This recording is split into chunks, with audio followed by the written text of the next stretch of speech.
Hej och välkomna till Frihetsnytt och det djupa samtalet. Idag ska vi prata om barn och barns rätt till sina föräldrar.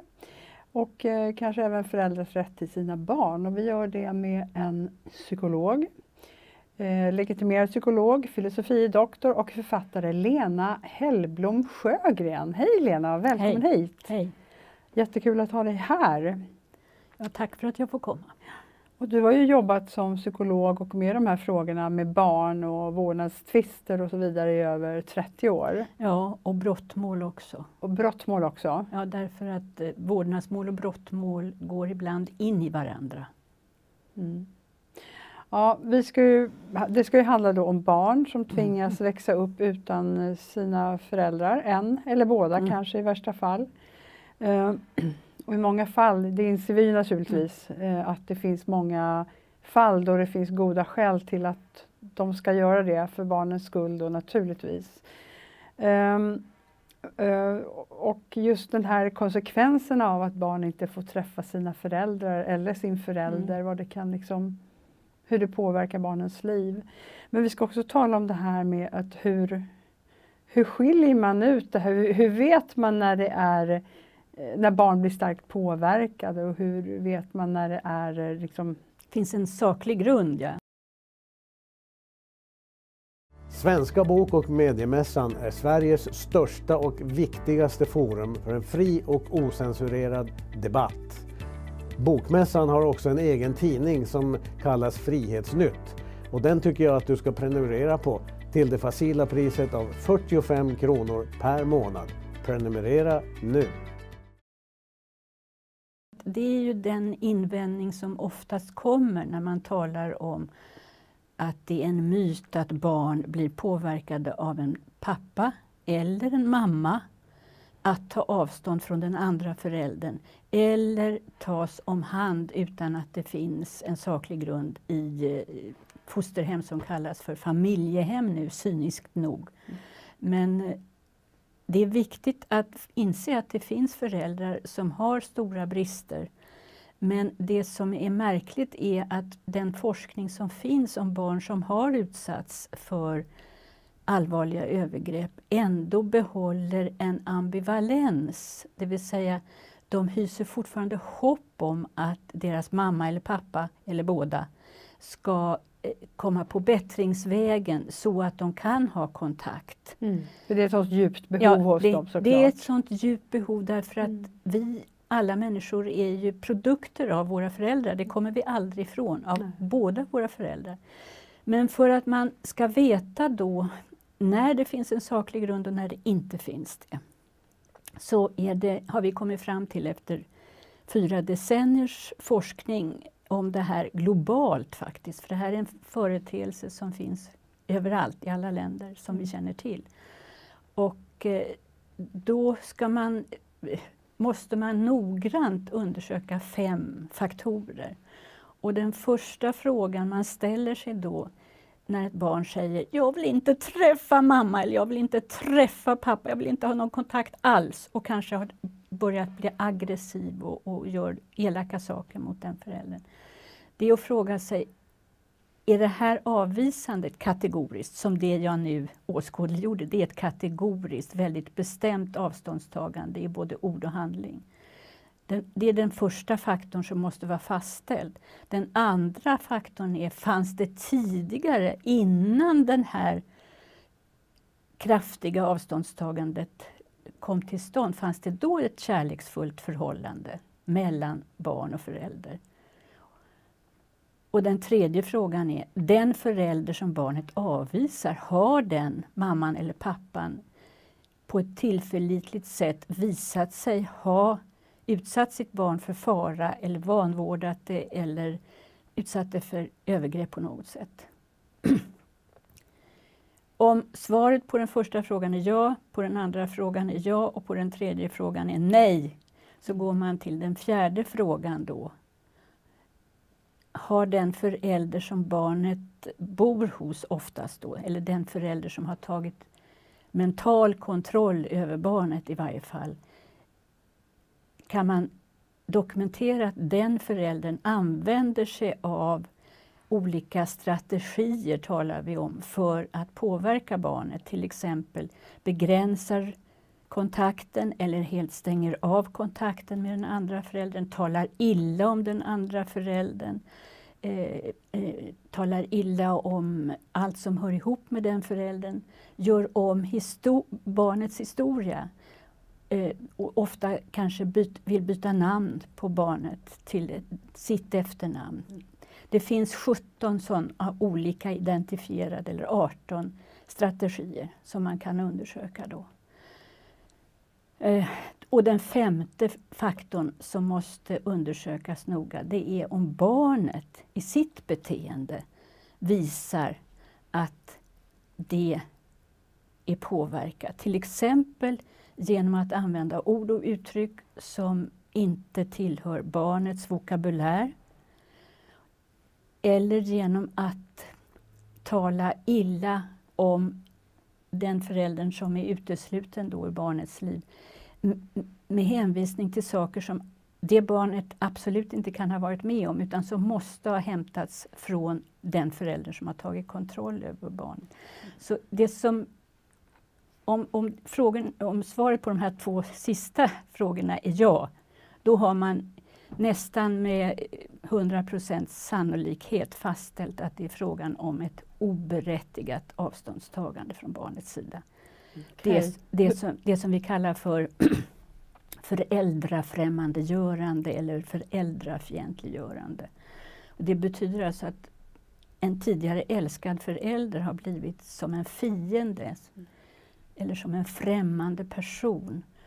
Och det som är fatalt då för barnets psykiska hälsa är ju att då har barnet också tvingats att så att säga ta avstånd från de egenskaper som barnet vet att det hör ihop med den förälder som är ett monster nu då. Ja, det måste ju också tära enormt på barnet. Ja, vi brukar tala om att barnet blir halvt, alltså enkelt uttryckt. Därför det är bara halva barnet som är godkänt så att säga av den förälder vars kärlek då är villkorad. Jag älskar dig om du inte älskar din andra förälder. Ja, det måste vara oerhört svåra avgöranden naturligtvis. Hur går en sån här, bara lite kort, och hur går en sån här utredning till? Hur lång tid tar det? Och ja, det här har ju inte slagit igenom i svenska domstolar, men den här så kallade 5-faktormodellen skulle kunna tillämpas i svenska domstolar. Ja, det är ingenting som man gör idag alltså? Utan jag gör ju det, men jag kommer ju in som en främmande fågel. I början när jag började för 30 år sedan drygt, då var jag ju förordnad av domstol. Och då var det mycket lättare, för då var det självklart att jag inte var partisk som jag uppfattas nu, sen man har uteslutit alla psykologer i stort sett från sådana här vårdnadsmål. De enda som domstolarna förordnar att utreda är socionomer som inte har någon legitimation att försvara, och som det är väldigt synd om, som jag ser det, för de har inte verktyg för de utredningar som de sätts att göra.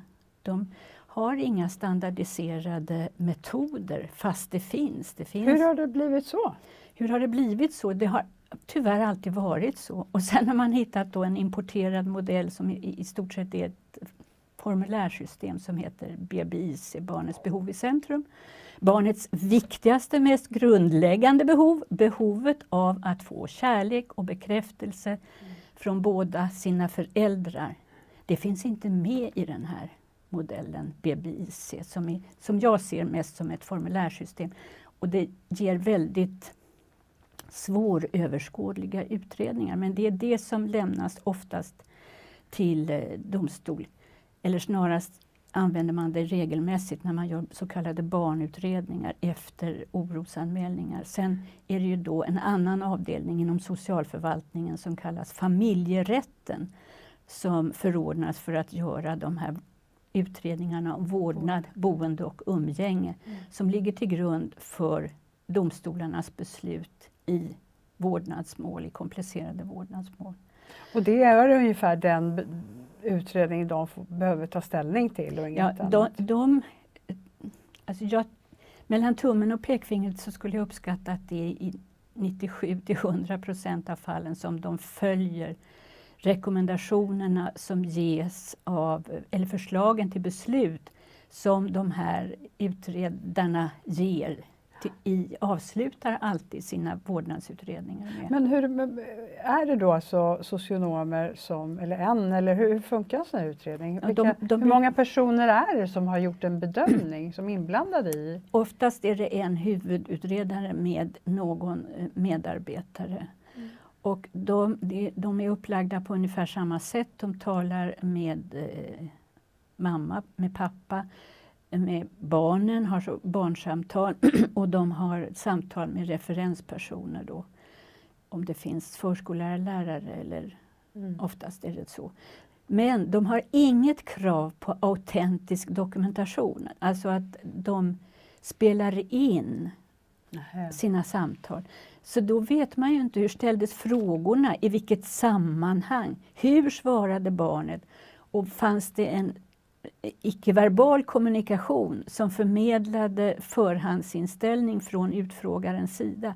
Allt det här som är oerhört väsentligt då för mig som har en vidareutbildning inom tolkningsmetodik och vittnespsykologi efter att jag hade disputerat, en 1-årig universitetsutbildning. Det är alltså A och O att analysera hur ställdes frågorna. Därför att man kan ju suggerera barn, vuxna med för den delen, alltså påverka barn till att svara i enlighet med de förutsättningar man bygger in i en fråga. Eller genom sitt sätt att ställa frågorna, man visar vilka förväntningar man har. Det har man ju sett exempel på många gånger. Ja, det finns ju många sådana exempel också från hela brottmålssfären där man har klart för sig hur det är och så ställer man frågor för att bekräfta. Och det kallar vi ju tunnelseende. Och det kan man se i nästan alla de här utredningarna. Att utredarna tar parti för den ena eller andra föräldern mot den andra. Och det strider ju då mot grundlagens krav i regeringsformen på att i sin tjänstutövning så ska de vara sakliga och opartiska. Ja, barn är väl ofta så att de vill gärna vara till lags också. Precis, och de rättar sig efter vad en auktoritet förmedlar av förväntningar. Och det mest suggererande det är ju när man bygger in förutsättningar i en fråga. Man förutsätter att något har hänt och så frågar man om det. Och då kan man ju få bekräftelse på nästan vad som helst. Och på det sättet så är det inte bara frågan om att minnena barnen har görs om, utan nya skapas. Alltså falska minnen är oerhört lätt att skapa på det sättet. Ja, hur vanligt är det här? Att jag tänker att man suggererar barn, tror du? Ja, alltså, i utredningar? Eftersom det tyvärr är så att de här socionomerna har en generalistutbildning, det vill säga de lär sig lite om väldigt mycket och oftast inte har fördjupade kunskaper om barns utveckling, om minne, om det här som jag kallar suggestibilitet eller ett annat ord, påverkbarhet. De vet ingenting om personlighetsstörningar som kan finnas hos ena eller andra föräldern. De har inga fördjupade kunskaper tyvärr och sen dessutom inga verktyg, inga nationella riktlinjer, ingen legitimation att försvara. Så jag brukar säga att det är rena vilda västern, alltså hur det blir. Och det innebär ju att barn inte har någon rättssäkerhet. Nej, verkligen inte. Utan man talar om barnets bästa. Och man bör tala om barnets bästa intresse, för det är det som det står i barnkonventionen. The child's best interests. Och om man talar om the child's best interest, alltså barnets bästa intresse, då kan man objektivt definiera det. Då har man ju något mycket bättre att förhålla sig till än att man i varje enskilt fall tror att man ska kunna komma fram till det som är optimalt bäst. Det är klart att man alltid måste ta hänsyn till det enskilda fallet, men man måste först och främst ta hänsyn till barnets rätt till familjeliv. Det är barnets både lagliga och mänskliga rätt. Barnets rätt att behålla sin identitet.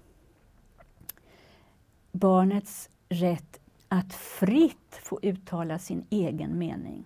Inte utifrån förutsättande frågor eller förväntningar som förmedlas till barnet. Mm. Och det här är ju då 3 fundamentala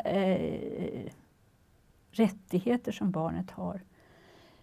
Och de borde man alltid granska. Jag hade ett forskningsprojekt där jag granskade 60 fall som jag hade utrett och ställde de här frågorna utifrån 5 mänskliga rättigheter. Det verkar som att det är, jag vet inte om det stämmer, men jag har hört att det är många, att det har ökat väldigt mycket de här vårdnadstvisterna och omhändertaganden. Man gjorde ju en reform 2006 var väl det, då man gjorde samarbetsproblem till ett skäl att döma till ensam vårdnad. Om jag nyper dig så här, då blir du arg på mig och vi kan ha svårt att samarbeta då. Det är hur lätt som helst att skapa samarbetsproblem och då har man fördelar. Hur har det blivit så här och varför har det blivit så här? Ja. Och det verkar ju helt galet att inte ha en psykolog inblandad i alltså psykologer finns ju av olika sort. Jag är en utredande psykolog som måste ställa alla intuitiva uppfattningar mot väggen. Alltså jag kan ju inte tro på den ena och den andra, utan jag måste söka bekräftelse på de uppgifter som jag får eller jag ser i ett material. Och sen låter jag dokumenten tala. Försöker gå tillbaka så långt som möjligt och göra en rekonstruktion av barnets liv. För att i stridens hetta när det är vårdnadstvist i domstol, då är det som ett krig tyvärr, för att vi har det här partstänkandet som ju inte gynnar någon. Och vi vet ju det egentligen, att i krig finns inga vinnare. Exakt. Och den största förloraren är alltid barnet. Och man har inom rättssystemet inte förståelse för att barns tidsperspektiv är annorlunda än för oss vuxna. Så att det går ofta år då mellan en förhandling i tingsrätt och så kanske det blir beviljat prövning i hovrätt. Det får inte vara så för barn. Men vet tingsrätterna om hur, alltså vilken påverkan det har på barnet att liksom förlora en förälder? Är de medvetna om det, tror du? Nej, därför att de har ju olika naturligtvis nämnder varje gång. Ja. Och det kan ju vara väldigt oerfarna personer. Nej, den här typen av psykisk barnmisshandel som det handlar om, när man i praktiken, jag ska uttrycka det drastiskt, mördar en förälder eller båda föräldrarna när man tvångsomhändertar utan att se till att det finns kontakt. Det är inte erkänt som psykisk barnmisshandel, fast inom forskningen så är vi nu de flesta överens om att definiera det här som psykisk barnmisshandel. Därför att det finns nästan ingenting mer traumatiskt för ett barn än att förlora en älskad mamma eller pappa. Det förstod alla när det var tsunamin eller när det är någon stor olycka eller så. Då förstår man det. Men då får ju barnet hjälp att minnas den föräldern som har gått bort med goda minnen. Barn i den här situationen, de lär sig att hata. Hata. Inte bara den uteslutna föräldern som är hatobjekt, utan också halva sig själva. Och därför är det en sån kränkning av deras mänskliga rätt till bibehållen identitet som jag menar, och många med mig, inte är tillräckligt undersökt hur mycket sådana bakgrundsfaktorer spelar in när barn och unga söker sig till kriminella gäng och extremistiska läror. Alltså, alla människor har behov av att ha en identitet. Och den självklara identiteten är att vara ett älskat barn. Det är den identiteten som gör oss till friska, hela människor. Men vad kan socialtjänsten göra för familjerna och för barnen? Jag skulle ju önska att det blev en ändrad utbildning så att socionomerna fick möjlighet att specialisera sig och få legitimation då som till exempel medlare, familjebehandlare eller utredare eller socialbidragshandläggare. Alltså att de fick specialisera sig och en legitimation för den. Och att de då i den specialiserade utbildningen fick möjlighet till fördjupade kunskaper så att de skulle kunna ha barnsamtal med autentisk dokumentation och förstå att lära sig att tolka till exempel då, som jag har lärt mig. Ja, det skulle ju vara ett klart steg framåt kan man säga. Och att de fick använda de standardiserade verktyg som finns. För nu när de skriver att nu mår barnet bättre, om man inte har en referenspunkt mot vilken man jämför, hur kan man då kunna veta att barnet mår bättre? Då finns det Världshälsoorganisationens KidScreen som man skulle kunna administrera enkelt. Och det finns andra instrument som man skulle kunna använda för att få en uppfattning om barnets upplevelse av sina respektive föräldrar vad gäller den här dimensionen kärlek och bekräftelse. Och då skulle man ju ha en solid grund att stå på. Nu har man ingen solid grund att stå på. Man har bara information i en krigssituation i princip. Ja, mycket märkligt. Lena, jag funderar över det här om man kan se på filmklipp. Nu nämnde du att man inte brukar filma förhör. Men jag vet att man har vid något tillfälle visat filmklipp det var en tingsrätt i det här fallet, på ett barn som träffade sin pappa som då inte hade vårdnaden tillfälligtvis. Han hade misshandlat mamman många år tidigare men sen förändrat sin livsstil och så vidare. Men då så fick man se filmklipp på hur barnet och pappan interagerade.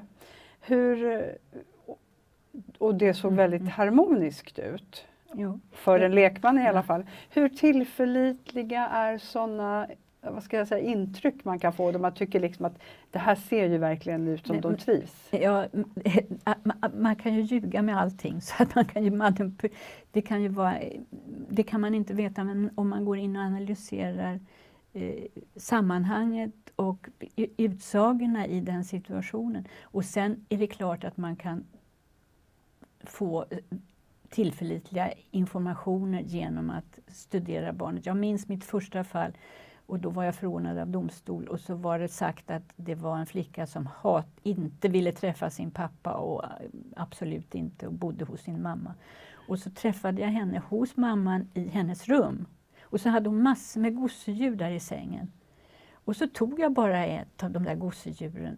Och så sa jag, oj vad fint. Den har jag fått av pappa, sa hon alldeles överförtjust. Och då var det den pappan hon skulle hata. Så att det gav ju väldigt viktig information i en sån konkret situation. Alltså.